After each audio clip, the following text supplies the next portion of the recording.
오늘은 대림절 세 번째 주일로 하나님 앞에 영광 돌립니다. 주님께 예배드리는 모두에게 성탄의 기쁨과 함께 주님 오심의 그 재림의 소망이 있는 귀한 시간 되기를 기도합니다. 이 시간 주님 오심을 기다리며 라는 말씀의 제목으로 함께 말씀을 나누도록 하겠습니다. 이미 오신 예수님을 기억하고 또 다시 오실 예수님을 기다리는 우리에게 오늘 다시 오실 주님을 기다리는 이 축복의 시간이 되시기를 소망합니다.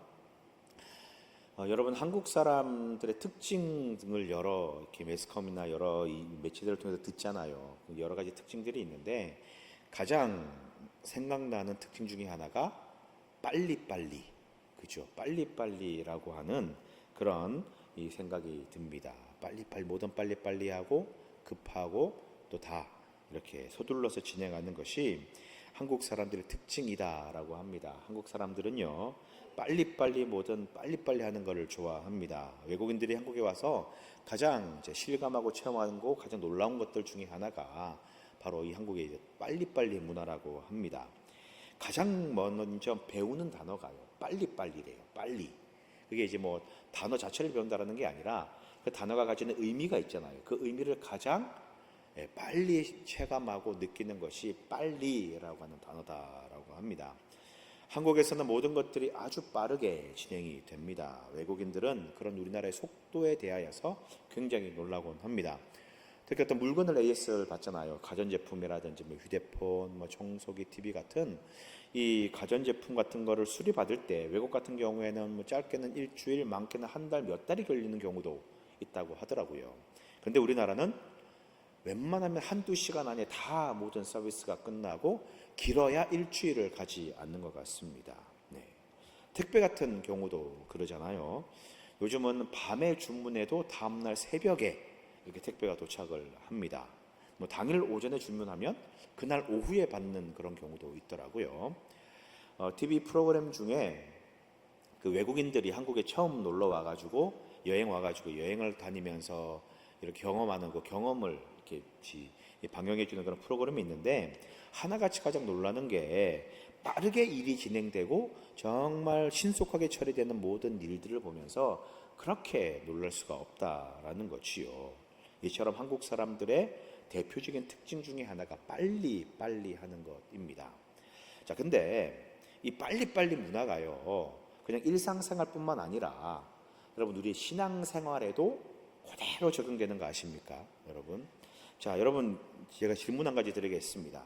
여러분, 기도를 우리가 열심히 하지 않습니까? 어떤 기도 제목을 가지고 기도를 막 하는데 어느 정도 시간이 지나야 기도에 응답이 되었다, 안 되었다, 여러분 그렇게 판단하십니까? 네. 어느 정도 시간이 지나면, 내가 오늘 기도를 딱 했는데 일주일 동안 응답이 없으면 하나님이 안 들어주시나 보다, 아니면 한 달, 1년, 2년 어느 정도 기간을 두고 여러분들이 기도에 응답이 있었다 없었다, 하나님은 이 응답하셨다 안 하셨다라는 것을 판단하시냐라는 거죠. 이 기도 응답에 대한 재미난 설문조사가 있습니다. 기도 후에 얼마의 시간이 지나야 응답이라고 생각하십니까? 라고 하는 질문에 나라마다 조금 다르더라라는 거죠. 예. 외국, 특히 미국이나 이 서양, 이 캐나다 같은 그 서양이 같은 경우에는요, 70% 이상이 3년 안에 이루어지지 않으면 3년 정도 기다려보고 그래도 이제 내가 원하는 대로 되지 않으면 기도의 응답이 아니구나, 다른 이 기도는 나의 하나님께서 주시지 않는구나라고 그렇게 여긴다라고 합니다. 3년 정도. 자, 그런데 한국 사람들 같은 경우에는요, 얼마나 기다려야 기도의 응답이다 아니다라고 느끼는 줄 아십니까? 한 달 정도라고 이야기합니다. 한 달 정도. 한 달 동안 기도해보고 그래도 만일에 뭔가 변화가 없고 이루어지지 않으면 하나님이 응답되지 않는구나라고 해서 그 기도 제목은 포기하고 다른 기도를 한다라는 거지요. 물론 응답의 기준이라고 하는 것이 내가 기도한 대로 딱 이루어지는 것, 그것만 얘기하는 게 아니라 때로는 내 계획과 다르게 진행되기도 하고 또 막히기도 하잖아요. 어떤 그런 기준을 따져가지고 그런 마음이 들 때 하나님이 이 기도를 응답하지 않으시는구나, 다른 방향으로 인도하시는구나, 막으시는구나, 들어주시는구나 라고 하는 그 기준을 정하는 시점이 약 한국 사람들은 한 달 정도, 그리고 외국 사람들은 한 3년 정도라고 그런 통계가 있습니다. 네. 이렇게 기도 생활 또 우리의 신앙생활에서도 우리는 빨리빨리 뭔가가 이루어지고 되어져야 되고 응답되고 그렇게 생각한다라는 것이지요. 뭐 여러 해석을 내릴 수가 있겠지만 한국 사람들은 기도나 신앙생활에서 아직 기다림에 대하여서는 좀 덜 익숙한 성향이다라고 생각해 볼 수 있을 것입니다. 마음의 조급함과 조바심, 성급함 때문에 이 응답에 대해서도요, 빠르고 신속하게 이루어지기를 우리 마음에, 우리들 생각에 원하고 있다라는 거지요. 다들 그렇지 않습니까? 우리가 뭔가 기도를 하는데 빨리 이루어지기를 원하지 더디게 이루어지고 나중에 10년 뒤에 이루어지는 거 원하지 않는다라는 겁니다. 하나님께 기도하고 응답받는 것 그리고 신속하게 이루어지기를 원하는 것이 다 우리의 마음이다라는 것입니다. 이 기다림에 있어서 우리는 좀 더 빠르게 결정되기를 원하는 겁니다. 자, 그런데 여러분, 때로는 느린 것이, 천천히 우리들에게 응답이 오는 것이 우리들에게 더 큰 득이 되고 유익이 될 수가 있습니다. 왜? 그만큼 더 내가 준비할 수 있고 그만큼 더 사모할 수 있고 더 간절함으로 기도할 수 있기 때문에 그렇다라는 거지요. 자, 우리는 대림절 기간을 보내고 있습니다. 이 대림절 기간은 뭐냐면 주님의 다시 오심을 기다리는 그런 절기입니다. 이미 오신 예수님을 기념하는 절기임과 동시에 주님께서 그 모습 그대로 올라가신 모습 그대로 다시 오겠다라고 말씀하신 그 말씀이 이루어지기를 기다리며 다시 오실 주님을 기다리는 절기가 바로 이 대림절이다라는 거지요. 그리고 이 대림절 절기는 이게 10년, 20년 지내왔던 그런 절기가 아니라 2000년이 넘는 기다림의 절기다라는 겁니다. 오랫동안 우리 모든 그리스도인들, 예수를 믿는 사람들은 예수님이 오심을 기다리고 있습니다. 그리고 이 기다림은 오늘이 아니고 내일이 아니고 더디 오면서 우리는 때로는 조바심이 나고 성급해지고 때로는 마음에 불안감이 들기도 한다라는 것이지요. 하지만 이 기다림이 길기에 우리가 더 많은 것을 준비할 수 있고 우리의 부족함을 채울 수가 있고 우리가 준비에 필요한 것들을 하나씩 채워나갈 수 있는 기간이 되는 것입니다. 더 제대로 오실 주님을 맞이할 준비를 할 수 있게 된다라는 거지요. 이 시간 함께 말씀을 나누겠는데 주님 오심을 기다리는 우리가 어떻게 기다리고 어떻게 준비해야 될까라는 것을 함께 말씀을 나누려고 합니다. 바라게는 이 기다림의 기간이 우리에게 기쁨이 되고 소망이 되고 기대가 되는 귀한 시간 되기를 축원드립니다. 자, 첫 번째 우리는 어떻게 기다려야 되느냐? 준비하는 기다림이 되어야 한다라는 것입니다. 준비하는 기다림. 7절 말씀을 함께 나누도록 하겠습니다. 같이 읽겠습니다. 시작. 그러므로 형제들아 주께서 강림하시기까지 길이 참으라. 길이 참아 이른 비와 늦은 비를 기다리나니. 자, 사도 야고보가요, 이 다시 오실 주님을 기다리는 이 형제들에게, 이 교인들에게 이렇게 이야기를 합니다. 권면합니다. 주께서 강림하시기까지 길이 참으라라고 이야기를 합니다. 참으라라는 것이지요. 인내하며 기다리라라는 것입니다. 인내한다, 버틴다라고 그렇게 표현하고 있습니다. 그러면서 농부에 대한 비유를 말씀합니다. 농부가 땅에서 나는 귀한 열매를 바라고 길이 참습니다. 무엇을 참느냐? 이른 비와 늦은 비가 올 것을, 즉 하늘에서 비가 내리기를 인내하며 참고 기다린다라는 거죠. 그런 기다림처럼 우리가 예수님의 오심을 기다리라라고 말씀하고 있습니다. 자, 그런데 여기서 중요한 게 바로 농부가 비를 기다릴 때의 과정입니다. 농부가 비를 기다릴 때 어떻게 기다립니까? 여러분, 밭을 갖고 오시거나 아니면 텃밭을 갖고 오시거나 아니면 농사를 지어 보신 분은 아시겠지만 비가 와야 되잖아요. 즉 물이 있어야 이제 뿌린 씨가 싹을 내고 자라고 또 가지도 이제 풍성함을 누리고 열매를 맺습니다. 비가 있어야 물을 주는 것, 비가 오는 것이 필수적인 겁니다. 물이 없으면 자랄 수가 없잖아요. 메말라 죽으니까요. 당연한 이치입니다. 그 당시에는 이 예수님께서 이 사고보가 말할 이 당시에는 농업 기술이 이렇게 발달했기 때문에 어떤 댐에 물을 대거나 이런 농업 기술이 발달하지 않았습니다. 그래서 전적으로 하늘에서 내리는 비에 의존할 수밖에 없는 그런 상황이었습니다. 그런데 중요한 거는요, 농부가 이 이른 비, 늦은 비, 이 비를 기다릴 때에 그냥 무작정 손 놓고 비만 기다리느냐, 그러지 않다라는 것입니다. 비가 올 때를 준비하면서 기다립니다. 무엇을 준비합니까?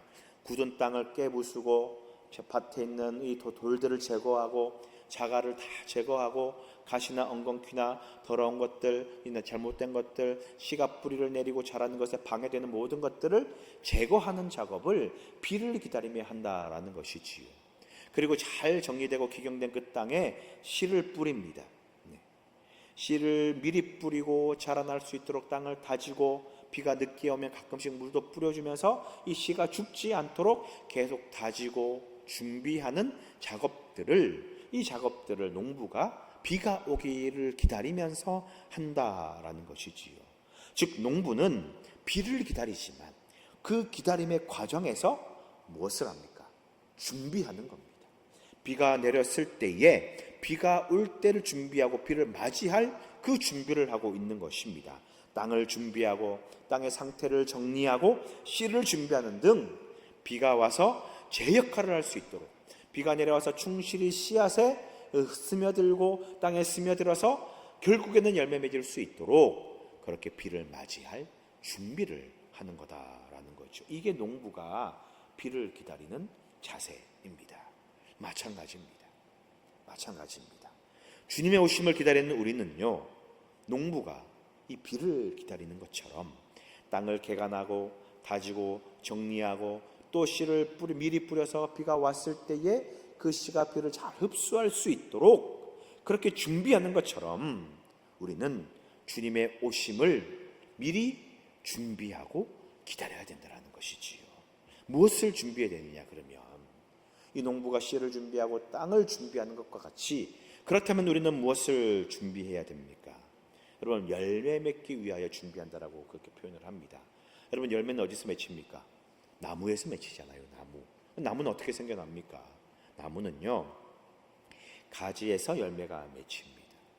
가지에서 열매가 맺혀서 열매를 얻게 되는데, 이 나무의 시작이 무엇이냐? 씨앗입니다. 씨가 땅에 박히고 뿌리를 내리고 자라서 줄기가 되고 가지가 되고 잎을 내매고 결국 열매를 맺는다라는 것이지요.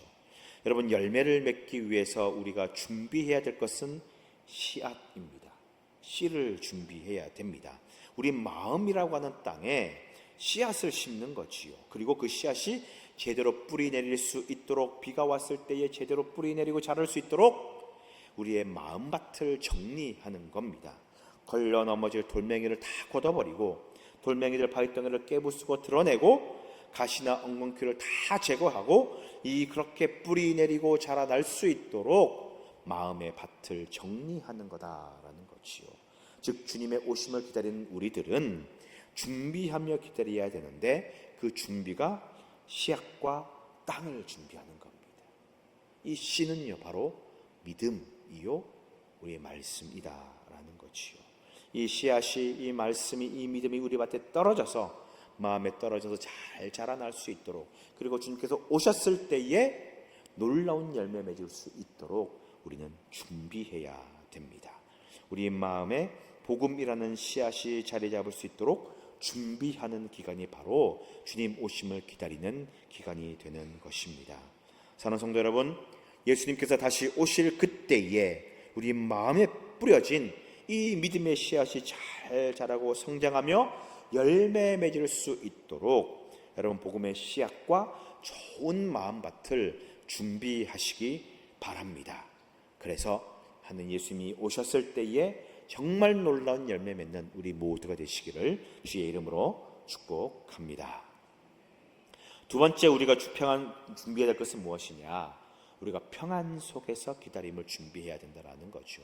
평안 속에서. 자, 8절 말씀을 함께 읽겠습니다. 같이 읽습니다. 시작. 너희도 길이 참고 마음을 굳게 하게 하라. 주의 강림이.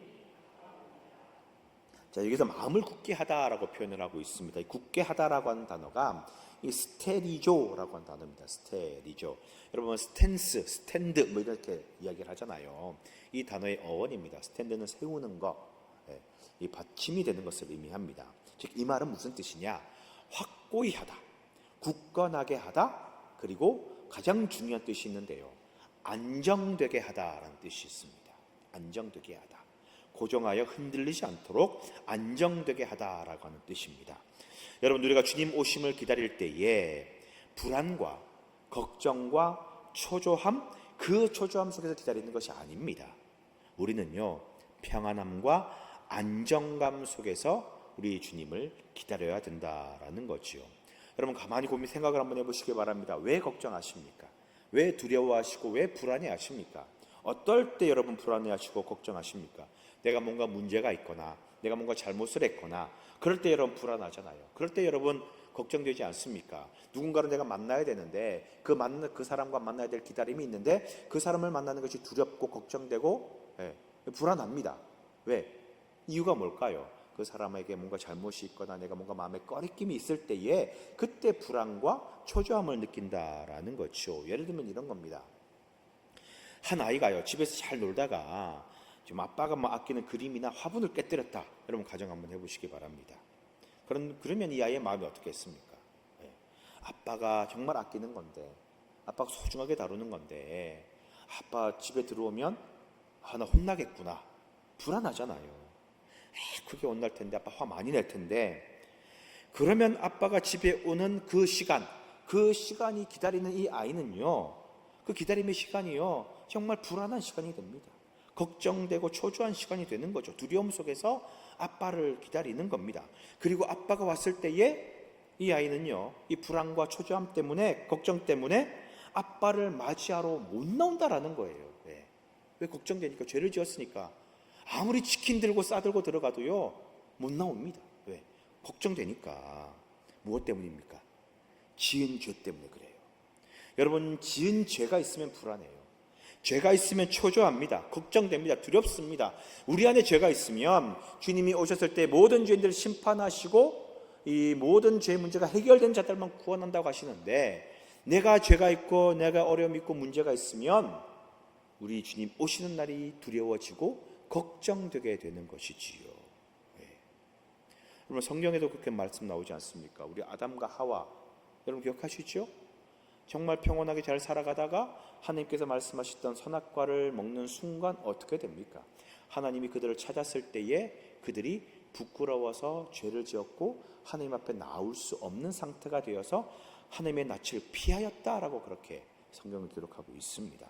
죄 때문에 걱정과 불안감에 하나님 앞에 나아가지 못했다라는 것이지요. 여러분, 우리가 우리 안에 있는 죄의 문제, 이 문제가 해결되지 않으면요, 우리는 주님의 다시 오실 때 그때가 걱정이 되고 불안이 되는 것입니다. 두려움이 되는 것입니다. 불안감이 되고 죄의 결과를 받아야 되는 그것 때문에 우리는 큰 걱정을 하게 되는 겁니다. 그런데 여러분, 우리는 어떤 상태입니까? 어떤 모습입니까? 예수를 믿지 않습니까? 예수님을 믿고 있는 우리의 믿음 때문에 우리는 그 모든 죄의 문제가 다 해결되었다라고 말씀하고 있습니다. 우리의 모든 죄는 예수님의 죽으심과 부활하심으로 끝이 났습니다. 이 예수님을 믿는 믿음으로 말미암아 이 죄의 문제와 굴레에서 벗어난 것이지요. 그러니 주님이 오셨을 때에 예수님을 믿는 우리들은 불안과 걱정과 두려움이 아니라 기쁨과 감사와 감격으로 주님을 맞이할 수 있게 되는 것입니다. 예수를 믿고 구원받는 우리는 이제 죄 가운데 다시 오실 주님을 기다리는 것이 아니라 하나님의 의로움 가운데 죄의 모든 문제가 해결된 그 상태에서 주님을 기다리는 주의 백성들이 되는 것입니다. 그러니 여러분, 우리 주님 오심을 기다리면서 걱정과 불안과 초조함이 아니라 평안과 기쁨으로 주님을 기다리는 모두가 되시길 바랍니다. 기대와 소망으로 주님을 기다리시길 바랍니다. 그러면 주님 다시 오실 그날에 우리는 더할 수 없는 기쁨과 감사를 경험하게 될 줄 믿습니다. 아멘. 그리고 세 번째 우리의 기다림은요, 원망 없는 기다림이 되어야 됩니다. 원망 없는 기다림. 자, 9절 말씀을 함께 읽겠습니다. 같이 읽습니다. 시작. 형제들아 서로 원망하지 말라. 심판주가 문 밖에서 계시니라. 서로 원망하지 말라라고 이렇게 이야기를 하고 있습니다. 이 원망한다 말에는요, 탄식하다, 탄원하다, 호소하다라고 하는 그런 의미가 있습니다. 즉 서로 한탄하고 서로 호소하며 서로를 원망한다라는 거죠. 그리고 이 말의 진짜 중요한 의미는 나를 향한 원망이 아니라 상대방을 향한 원망이다라는 겁니다. 밖으로 향하는 원망의 의미가 이 스테리조라고 하는 단어인데, 이 단어의 뜻입니다. 여러분, 원망이라는 게 뭡니까? 원망이라고 하는 거, 호소라고 하는 말이 뭐예요? 네, 호소. 한마디로 말하면요, 남 탓을 하는 겁니다. 네, 내가 아닌 저 사람이 잘못했다라고 말하는 거지요. 즉 원망이라고 하는 것은 상대방을 비난하고 질책하는 그런 말입니다. 네. 여러분 가만히 잘 생각 한번 해보시기 바랍니다. 모든 분쟁과 모든 다툼은요, 다 네 탓이요에서 비롯돼요. 네. 싸움의 원인은요, 어떤 일을 할 때에 교회에서든 직장에서든 가정에서든 뭔가를 할 때 문제가 생기고 의견이 대립이 생기고 다툼이 일어납니다. 그 원인이 뭡니까? 내 말은 맞고 네 말은 틀렸다라는 거지요. 그래서 어떤 심리 상담가나 아니면 뭐 사회학자들이 사람과 대화할 때 공감해라, 이 존중해라, 상대방의 의견을 잘 수용해라, 서로 공감하면서 대화하라, 이런 이야기 많이 하잖아요. 즉 상대방의 의견이나 주장을 이해하고 인정해 주라라고 하는 그런 의미이다라는 거지요. 여러분, 원망한다라는 것은요, 지금의 환경과 지금의 상황과 어려움들을 다른 사람의 탓으로 돌린다라는 뜻입니다. 자, 이 지금 야고보 선지자, 이 사도가 쓴 이 편지의 이 시대 지금 상황을 한번 여러분 살펴보셔야 됩니다. 지금 이 초대교회는요, 굉장히 큰 어려움에 처해져 있습니다. 고난과 환란이 교인들에게 찾아온 그런 상태입니다. 여러 가지 고난과 어려움이 있는데, 이 초대교회에 당한 어려움들은 뭐냐면요, 이 유대교를 믿는 유대인들이 교회를 공격합니다. 강력한 어떤 이 물리적인 공격을 행하고 있었습니다.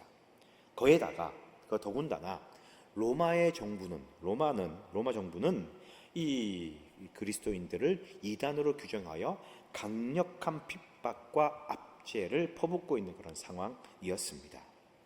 여기에다가 일반 백성들, 그냥 시민들 역시도 예수님을 믿는 자들을 배척하고 견제하고 멀리하고 있습니다.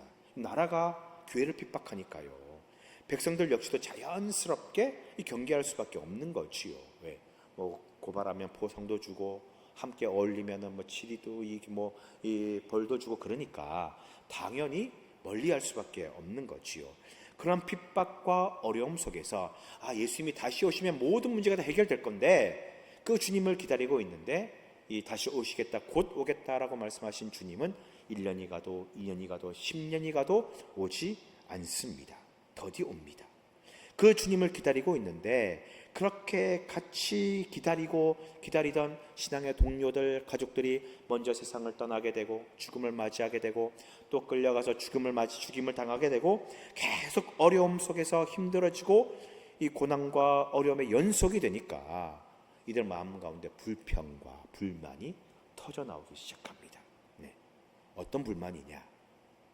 지금 우리가 당하고 있는 이 고난과 어려움들은 먼저 믿었던 너희 사도들의 잘못이 아니냐, 너희 사도들이 잘못 행실을 행하고 잘못 처신을 하여서 그 고난을 우리가 받는 거 아니냐, 지금 이 고난과 어려움을 먼저 믿은 너희들의 잘못이 아니냐, 잘못 처신해서 그런 것 아니냐며 먼저 믿은 자들을 핍박하고 원망하기 시작합니다. 그리고 예수님이 더디 오시는 이유가 뭐냐? 너희들이 잘못 믿기 때문에, 잘못 준비하고 있기 때문에 예수님이 안 오시는 것 아니냐라고 그렇게 불평하고 원망하기 시작했다라는 거지요. 나의 믿음, 나의 연약함, 나의 문제가 아니라 다른 사람 때문에, 다른 믿는 자들 때문에, 다른 그리스도인들 때문에 지금의 이 고난과 어려움이 있는 것이다, 그렇게 원망하기 시작합니다. 여러분, 이게 맞는 말입니까? 이게 맞는 겁니까? 얼마나 비겁하고요, 얼마나 악한 그런 생각입니까? 지금의 상황과 어려움을요, 다른 사람 탓으로 돌리고 원망하는 것, 그것은요, 교회 공동체를 깨트리는 일이고, 교회를 분열시키고 교회를 깨트리고 해치는 그런 악한 일이다라는 것입니다. 여러분, 교회에 어려움이 생깁니다. 교회에 문제가 생깁니다. 가정에, 직장에 여러 가지 힘들고 어려운 문제와 다툼들이 생기지 않습니까? 분쟁이 일어나요. 이런 어려움과 분쟁 앞에 교회 공동체가, 우리 공동체가 해야 될 일은 무엇이냐? 네 탓이요, 너 때문이야가 아니다라는 겁니다. 불평과 원망과 한탄, 비판이 아니다라는 것이요, 불평이 튀어나올 수밖에 없지요. 원망의 마음이 생길 수밖에 없습니다. 나도 모르게 한탄하게 되고, 나도 모르게 비판하게 되고, 헐뜯게 됩니다. 비난하게 돼요. 그러나 이런 것보다 정말 필요하고 중요한 것은 무엇이냐? 그냥 묵묵히 그 자리를 지키며 기도하는 것입니다.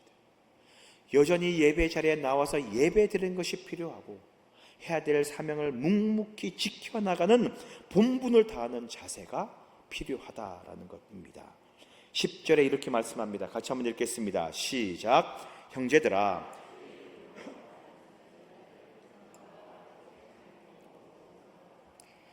선지자들을 고난과 오래 참음의 본으로 삼으라라고 이야기를 하고 있습니다.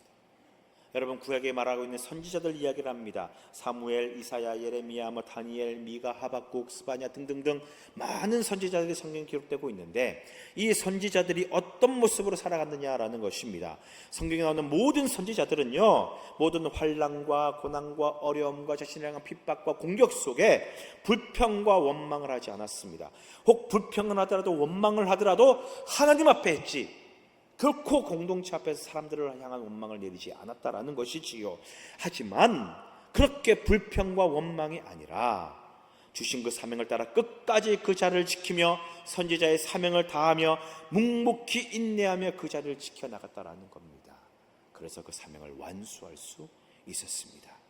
여러분, 주님 오심을 기다리는 우리들은요, 불평과 원망이 아니라 묵묵히 기도의 자리, 예배의 자리를 지키며 주님 오실 때까지 그 자리, 그 신앙의 본분을 지켜나가며 인내하는 것, 그 기다림이 우리에게 필요하다라는 것입니다.